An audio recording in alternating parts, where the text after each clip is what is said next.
Masih bersama kami di Presisi Utama. Manajer Timnas Indonesia sekaligus Ketua Badan Tim Nasional, Kombes Pol Sumarji, menjamin keamanan dan kenyamanan supporter Timnas Jepang saat hadir di Stadion Utama Gelora Bung Karno.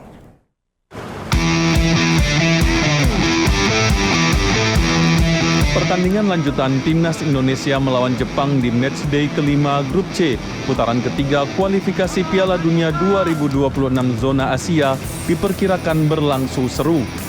Timnas Indonesia diharapkan bisa memenangkan pertandingan untuk membuka peluang lolos langsung di ajang Piala Dunia 2026.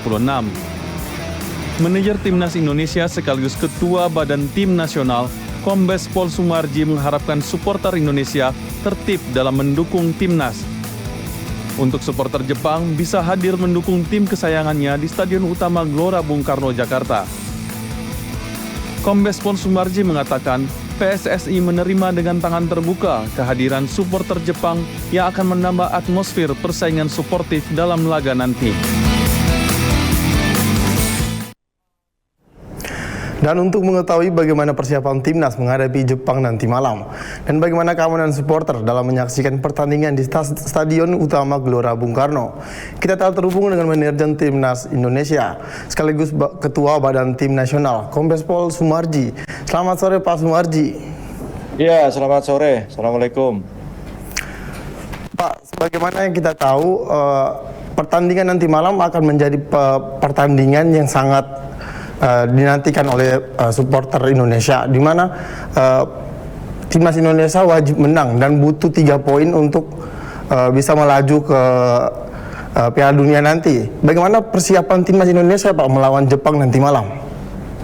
Ya, secara keseluruhan kesiapan tim dalam kondisi yang terutama anak-anak ya, itu dalam kondisi yang sangat baik.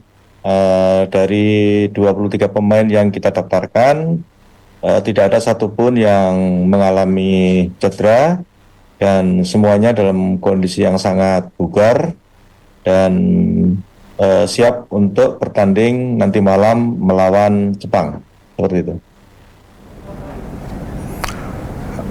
Para pecinta bola juga mengapresiasi PSSI dalam menyambut Timnas Jepang ke Indonesia dengan baik. Dapat Bapak jelaskan sedikit bagaimana cara atau supporter Indonesia menyambut kedatangan pemain-pemain Jepang, Pak? Kalau kaitannya dengan soal supporter Timnas kita, Garuda, yang sangat menghormati supporter Samurai Biru, tentu ya itu bagian terpenting dari edukasi yang sudah diberikan kepada kelompok supporter kita agar supaya bisa menghormati dan menghargai tim siapapun yang datang, negara manapun yang datang, dan itu sudah dibuktikan dengan kita memberikan ruang dan juga tentunya pengamanan yang cukup baik, dan tentu ini juga peran serta daripada para supporter yang ada di GBK juga sangat membantu, dan tentu ini akan saling menghargai dan tentu akan saling menghormati, dan para supporter tentu akan berbuat saling mendukung negara masing-masing. Dan itu pasti akan terjadi di pertandingan nanti malam antara Indonesia melawan Jepang. Pak, dan kabarnya para supporter Jepang juga sudah berada di Stadion Utama Gelora Bung Karno. Bagaimana pendapat mereka di Stadion Gelora Bung Karno, Pak? Wah, ini kalau kaitannya dengan itu saya kurang paham ya, karena kan posisi saya mendampingi tim ya.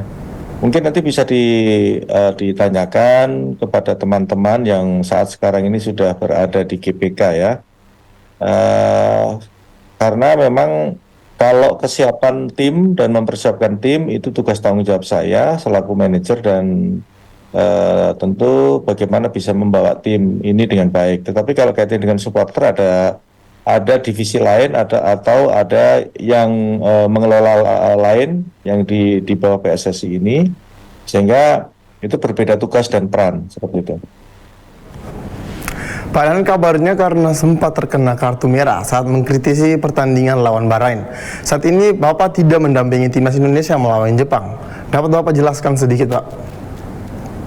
Oh enggak, jadi begini ya, kemarin itu ketika lawan Bahrain memang saya terkena kartu merah dan surat dari FIFA itu sanksinya 4 kali kepada saya, dan juga ada salah satu tim analis juga sama, tetapi saya banding, Jin juga banding, tim analis, hanya banding saya diterima, dan saya dari 4 sanksi larangan mendampingi tim 4 kali, karena diterima banding saya akhirnya hanya sekali, dan sekali itu pun sudah saya jalani ketika kemarin lawan Cina. Sehingga untuk hari ini saya bisa bersama-sama dengan tim dan saya bisa mendampingi tim di bench, seperti itu.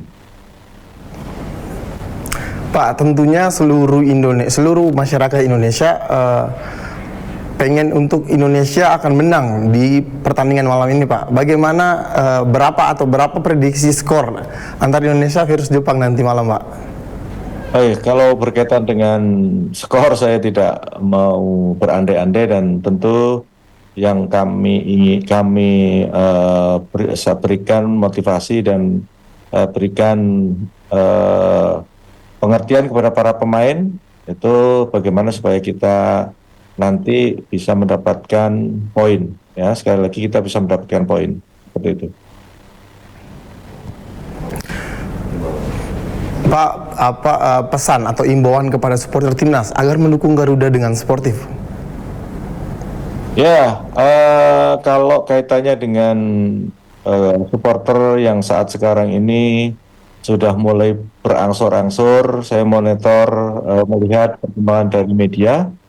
Itu harapan kami yang hadir di GBK bisa memberikan suntikan motivasi kepada para pemain dengan heroiknya, sehingga dengan suara yang positif, ya, suara positif, nyanyian yang bagus, bisa membangkitkan semangat para pemain. Itu adalah harapan kami semua.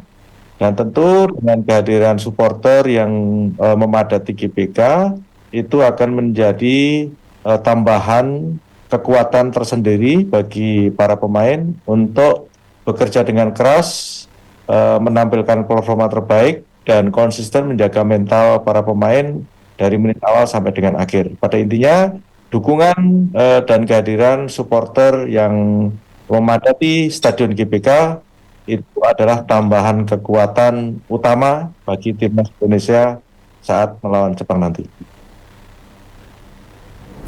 Terima kasih Kombes Pol Sumarji telah bergabung bersama kami di Polri TV. Ya, sama-sama.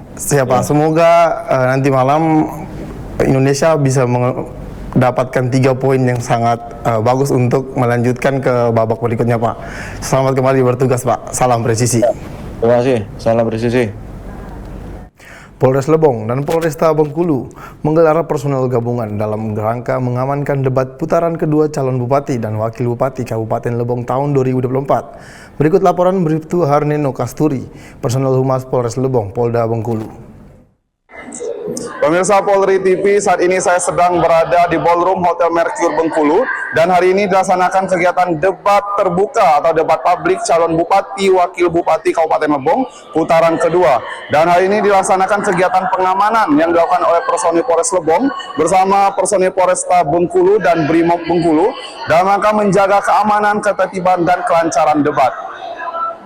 Dalam rangka menjaga keamanan dan kelancaran debat kedua pasangan calon bupati dan wakil bupati Kabupaten Lebong, personil Polres Lebong dan Polresta Bengkulu dikerahkan untuk mengamankan jalannya acara yang digelar di Hotel Mercure. Debat terbuka ini menjadi ajang penting dalam proses demokrasi untuk memilih kepala daerah Kabupaten Lebong pada Pilkada 2024. Sebelum memulai debat, Kapolresta Bengkulu menekankan pentingnya menjaga keamanan peserta debat, baik itu kandidat maupun masyarakat yang hadir. Kemudian Kapolres Lebong juga menghimbau kepada para pendukung masing-masing pasangan calon agar tidak melakukan aksi yang dapat memicu ketegangan atau gesekan. Dengan pengamanan yang maksimal, diharapkan seluruh rangkaian debat dan tahapan Pilkada 2024 di Kabupaten Lebong dapat berlangsung dengan aman, damai, dan tertib, serta diharapkan dapat menciptakan suasana yang kondusif bagi jalannya demokrasi yang sehat. Demikian informasi yang dapat saya laporkan dari Polda Bengkulu. Saya Bribtu Harnino Kasturi melaporkan untuk Polri TV. Kapolri Jenderal Polisi Listio Sigit Prabowo memimpin upacara pelantikan pejabat utama Mabes Polri pada Jumat 15 November 2024 di Gedung Rupa Tama Mabes Polri, Jakarta. Polri menggelar upacara pelantikan kepada 3 pejabat utama Mabes Polri yang dipimpin langsung oleh Kapolri Jenderal Polisi Listio Sigit Prabowo. Kapolri melantik 3 pejabat utama Mabes Polri untuk menduduki jabatan barunya, yang diantaranya Irjen Pol Dedi Prasetyo yang mendapatkan jabatan baru sebagai Irwasum Polri. Selanjutnya Irjen Pol Krisnanda Dwi Laksana sebagai Kalemdikap Polri dan Brigjen Pol Cahyono Wibowo dilantik menjadi Kakortas Tipikor Polri. Usai pelantikan, Kapolri beserta seluruh pejabat utama Polri memberikan ucapan selamat atas tugas dan jabatan barunya yang akan diemban oleh Irjen Pol Dedi Prasetyo, Irjen Pol Krisnanda, dan Brigjen Cahyono Wibowo. Dari Jakarta, Ica Tanasya, Willy Amanda, Polri TV. Korps Brimob Polri merupakan satuan di dalam unit kepolisian yang diperuntukkan untuk menangani kejahatan dan tindak kriminalitas yang tinggi. Oleh karena itu, peralatan yang diperlukan pun harus khusus. Lalu apa saja alat utama sistem senjata yang sudah dimiliki oleh Korps Brimob Polri? Berikut liputan Jelang Baskara dan juru kamera Rizky Firmansyah. Korps Brimob Polri merupakan salah satu unit di Kepolisian Negara Republik Indonesia yang diperuntukkan untuk menangani kejahatan ataupun tindak kriminal berintensitas tinggi, dan tentunya untuk menangani kejahatan dan juga tindak kriminal berintegritas tinggi pastinya Korps Brimob Polri memerlukan peralatan ataupun alutsista yang mumpuni untuk menangani atau mengemban tugas seperti itu. Dan untuk mengetahui terkait apa saja alutsista yang sudah dimiliki oleh Korps Brimob Polri, saat ini saya sudah bersama dengan Komandan Display Peralatan Brimob yang saat ini yaitu Ibtu Dani. Baik, selamat pagi Ibtu Dani. Selamat pagi Mas, terima kasih atas kesempatan yang sudah diberikan. Kita mungkin akan sedikit menjelaskan tentang peralatan yang diperlukan dalam menangani unjuk rasa yang sering terjadi di negara ini. Sebagai contohnya, untuk perlindungan dari personil sendiri ada alat khusus perlindungan PHH. Jadi apabila nanti terkena lemparan batu atau alat-alat benda keras dari massa pengunjuk rasa, untuk personil sudah bisa terlindungi dari badan, tangan maupun kaki. Untuk di bagian kepala kita ada helm PHH. Kemudian ini adalah salah satu respirator atau penyaring udara. Apabila terjadi asap banyak, apabila kemudian kita menembakkan gas air mata biar tidak ke arah kita sendiri, kemudian kita memakaikan pelindungan masker gas air mata. Dilanjutkan untuk persenjataan yang dilakukan adalah less lethal, jadi tidak mematikan. Seperti contoh, paling atas 12 mm adalah kalibernya, isinya peluru karet. Peluru karet bisa memecahkan, diisi dengan bubuk yang memerikan mata. Kemudian di bawahnya untuk kalibernya beda-beda. Ini kalibernya 37 atau 38 mm. Ini juga kalibernya 40 mm. Fungsinya sama, membubarkan massa pengunjuk rasa, hanya isinya adalah bubuk maupun asap yang memedihkan mata sehingga bisa membubarkan massa pengunjuk rasa. Kemudian apabila massa melaksanakan tindakan anarkis, kita ada tim anti anarkis yang membutuhkan persenjataan khusus sendiri. Seperti contoh, untuk Dantim menggunakan senjata genggam 9 mm untuk kalibernya. Kemudian untuk senjata genggamnya juga ada senjata 9 mm, ini tidak mematikan. Sebagai contoh, untuk peluru menggunakan peluru hampa dan peluru karet. Mungkin cukup itu saja yang kita bisa sampaikan. Terima kasih.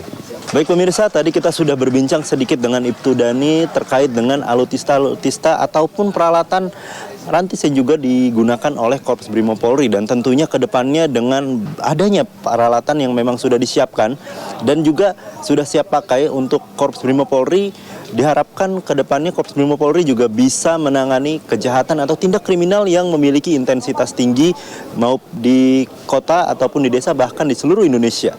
Demikian laporan yang bisa saya sampaikan dari Kelapa II, Depok, Jawa Barat. Jelang Baskara, Rizky Firmansyah melaporkan untuk Polri TV. Kepolisian daerah Bengkulu menggelar syukuran dalam rangka hari ulang tahun ke-79 Korps Brimob Polri dengan mengambil tema Brimob Presisi Menuju Indonesia Maju.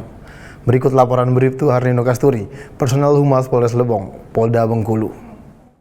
Pemirsa, Kepolisian Daerah Bengkulu melaksanakan syukuran dalam rangka hari ulang tahun Korps Brimob Polri ke-79 dengan tema Brimob Presisi Menuju Indonesia Maju. Kegiatan tersebut dihadiri oleh Wakapolda Bengkulu, PLT Gubernur Bengkulu, PJU Polda Bengkulu, unsur Porkopimda Bengkulu, serta personel Brimobda Bengkulu yang dilaksanakan di lapangan apel Mako Sat Brimob Polda Bengkulu. Dalam amanat Kapolda Bengkulu yang dibacakan oleh Wakapolda Bengkulu menyampaikan ucapan terima kasih dan apresiasi kepada seluruh personel Satuan Brimob Polda Bengkulu atas kerja keras, dedikasi, dan kontribusi yang telah diberikan, terutama dalam pengamanan pemilu termasuk pemilu legislatif serta pemilihan presiden dan wakil presiden. Menghadapi agenda penting seperti Pilkada 2024, Wakapolda Bengkulu juga menekankan bahwa peran Brimob sangat krusial dalam memastikan seluruh tahapan Pilkada berjalan dengan aman, damai, dan sejuk, mulai dari tahap pendaftaran hingga selesainya kegiatan pelantikan kepala daerah. Brimob harus selalu siap untuk mengantisipasi potensi kerawanan yang dapat mempengaruhi stabilitas keamanan di wilayah Bengkulu. Acara syukuran ini juga diwarnai dengan penganugerahan Tanda Warga Kehormatan Korps Brimob Polri kepada Bapak Jumadi, Kepala Desa Sungai Rumbai, Kabupaten Mukomuko. Penghargaan tersebut diberikan sebagai bentuk apresiasi kepada beliau yang telah menghibahkan tanah seluas 43.875 meter persegi untuk pembangunan Mako Kompi 2 Batalion B Pelopor Satuan Brimobda Bengkulu. Di penghujung acara ditampilkan berbagai peragaan, diantaranya tari bayangkari Brimobda Bengkulu, bela diri Polri, kolonel senjata, senam kreasi, hingga penampilan dol. Semua kegiatan ini turut memeriahkan syukuran sekaligus menampilkan keterampilan dan kekompakan personel Brimob Polda Bengkulu. Demikian informasi yang dapat saya laporkan dari Polda Bengkulu. Saya Bribtu Harnino Kasturi melaporkan untuk Polri TV. Pemirsa, kami akan segera kembali usai jeda berikut ini.